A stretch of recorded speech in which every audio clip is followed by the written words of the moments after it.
सुबह शाम जब 20 किलोमीटर बिहार हो, फिर बताओ कि कौन सा योग करना चाहिए।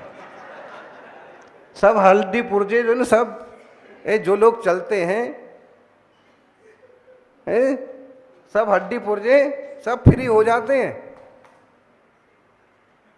मतलब है कि अगर आप अपनी क्रिया विधि को भी ठीक ढंग से कर रहे हैं तो अलग से कुछ करने की जरूरत नहीं है। कुएं से पानी भरा जाता था, कौन सा योग हो रहा था? पूरा योग। अब तो नकली ऐसे ऐसे कर रहे हैं।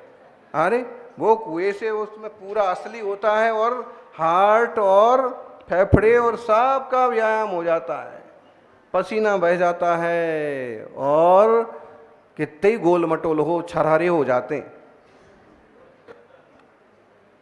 किस किसने कुएं का पानी भरा?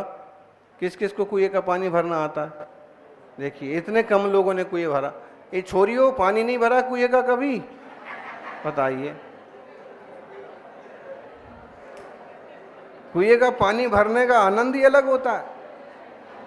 बस ये ध्यान रखो फिसल के उसी में नहीं गिर जाओ। कुएं का पानी भरा जाता था, फिर सिर पर रखो, ब्रेन हेमरेज वगैरह सब गायब हो जाएगा। इतना बड़ा बड़ा घड़ा रख करके, और सब मेहनत होती थी। घट्टी पीसो, और अगर कहीं जाना है 2-4 किलोमीटर तो साइकिल से जाओ। अभी साइकिल चालू हो जाएगी धीरे धीरे, क्योंकि स्वास्थ्य के लिए एक्टिव रहना, कोई भी मशीन अगर ऐसी रखी रहे तो उसमें जंग लग जाती है। शरीर भी एक तरह की मशीन है, अगर इसका सदुपयोग नहीं होगा तो जंग लग जाएगी। भले आपको लगता होगा 1 किलोमीटर तक पाँव पाँव चलना, गर्मी में चलना, लेकिन एक तरह से इसको पक्का किया जाता है। धूप में चलना, सर्दी में चलना, सहनशीलता बढ़ाना। ऐसा जो आदमी है, बताओ कोरोना में मजदूर कितने मरे? पत्थर तोड़ने वाले कितने मजदूर मरे? 2 काम में, कोई सेवा करने में कोई चपेट में आ गया हो वायरस में, एक आध, वरना अरे उनके आंतें, गुर्दे, फेफड़े इतने मजबूत हैं कि वो कीड़े ही पचा जाएं। वो वायरस किसे लगता है? जिसकी। तो इसलिए योगा अपनी जगह है। अगर ईमानदारी से आप अपने गृह कार्य भी करते रहे ना, झाड़ू लगाना, पोछा लगाना, मंदिर जी में हर अपना काम करना, खुद ही अपने पात्र बनाना, खुद ही अपनी टेबल लगाना, खुद ही अपने स्थान पर रखना, मार्जन करना, एक्टिव वो रहेगी बॉडी, तो आपको अलग से कोई योग करने की जरूरत नहीं है। अपितु शुभोपयोग से आपको महान पुण्य का और अर्जन होगा।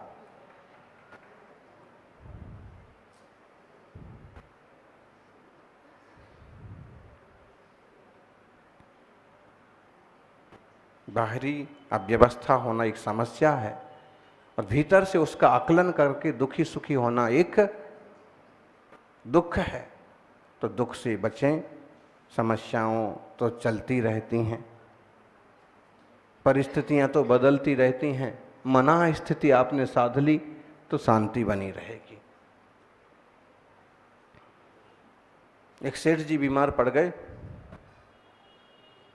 किशनगढ़ में।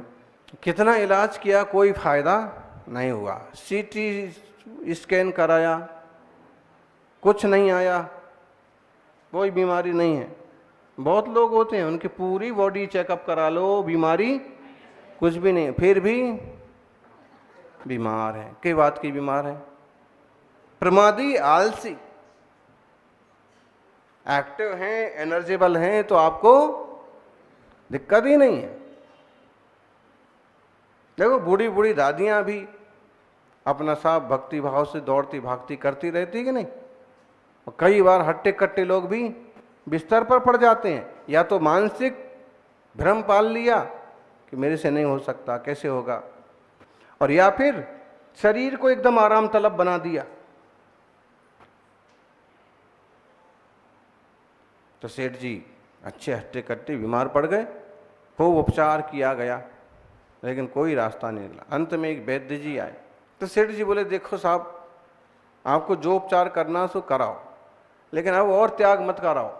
एक डॉक्टर ने घी त्याग करवा दिया, दूसरे डॉक्टर ने शक्कर त्याग करवा दी, और अब मुझसे और त्याग मत करवाना। उनने कहा कि हम कुछ भी त्याग नहीं करवाना है, लेकिन हमारी एक शर्त है कि हमारी दवा आप तब खाना जब एक अच्छा पसीना बह जाए, जब माथे का पसीना एड़ी तक आ जाए, चोटी का पसीना एड़ी से निकल जाए, उसके बाद खाओगे तो हमारी दवा असर करेगी, नहीं तो हमारी दवा असर। सेवकों ने भी समझाया कि देख सेठ जी बहुत बड़े वैद्य हैं, नामी वैद्य हैं, नाम चलता है, जो कह दिया सही है। अगले दिन सुबह से पसीना बहाना चालू। पसीना कैसे बहेगा? एसी में बैठने से पसीना नहीं बहता है। कैसे बहता है? तपस्वी सम्राट को देखा कि बस गर्मी के भी दिन हों तो सब दरवाजे खिड़की बंद करके और बैठ जाएंगे, और फिर जो पसीना बहता था वो बहता अगर पत्थर का है तो 2-4 फुट तक बह जाता था पानी, पसीना 2-4 फुट तक निकला, जिधर धार बन गई उधर तरफ ऐसे गंगा जमुना की तरह बह जाता था। वो अच्छा रिलीफ महसूस करते थे, और वो हम लोग भी देखते थे कि ये तरीका सही है। पंखा, कूलर, एसी की पराधीनता भी नहीं, लेकिन उतनी सहनशीलता भी चाहिए कि इतना पसीना बहने तक तुम डटे तो रहो, नहीं तो बेचैनी हो रही। और सेठ जी ने पसीना बहा, शर्त ये है दवा तब खाना जब पसीना बह जाए। पसीना बहना चालू हुआ, कितनी देर तक तो पसीना ही नहीं आया, और पसीना जब अच्छे से निकल गया तब जाके दवाई किस चीज के साथ खाना, जिस चीज की मर्जी हो, दूध के साथ, पानी के साथ, बादाम के हलवे के साथ, जैसे भी खाना, लेकिन शर्त एक है कि पसीना। तो दवाई खाई और 3 खुराक में तो एकदम उनको रिलीफ महसूस हो गया, इधर उधर की चर्बी घट गई, आलस भग गया। तो वैद्य जी के पास गया, आपकी दवाई ने तो कमाल कर दिया, अच्छा लग रहा है, माइंड एकदम फ्रेश है, आंतें एकदम साफ हैं, शुद्धि भी फट से हो जाती है। वैद्य जी ने कहा कि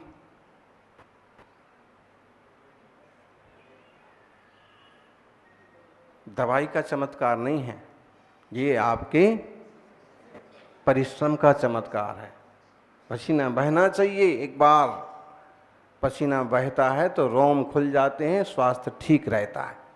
वर्कआउट करने के लिए लोग जिम जाते हैं, एक तरफ तो जिमने जाते हैं, दूसरी तरफ जिम जाते हैं।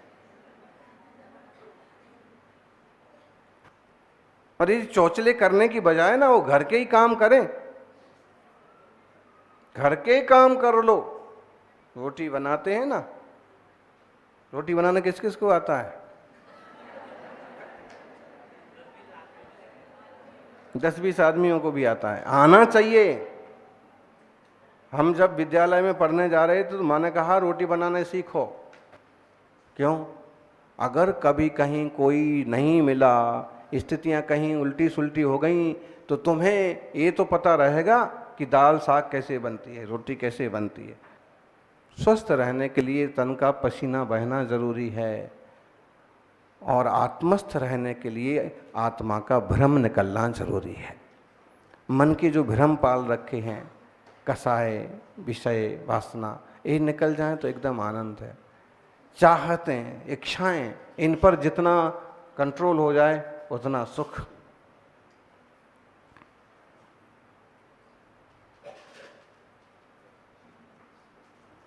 संसार में आप कहाँ ढूंढते फिरते हैं सुख?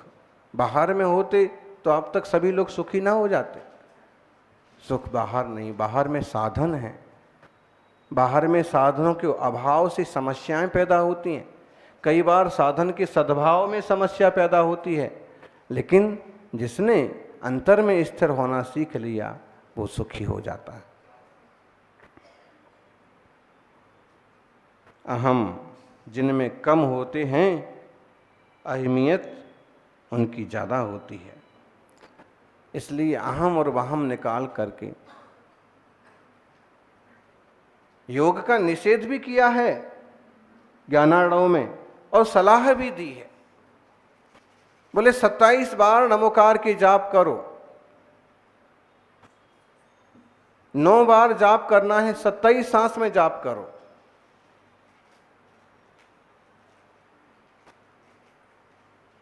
करते हैं कभी आप ये प्रयोग?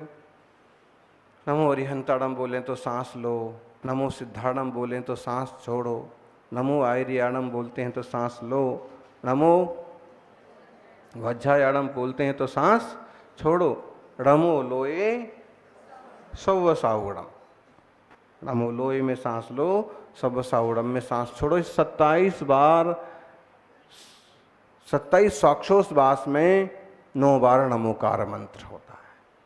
और इसको प्रतिक्रमण सूत्र से जोड़ा, मतलब ये जरूरी है। फिर हठ योग के लिए मना किया कि बहुत ज्यादा कुंभक करना, बहुत ज्यादा नासमझी से करना, वो नुकसानदायक हो सकता है।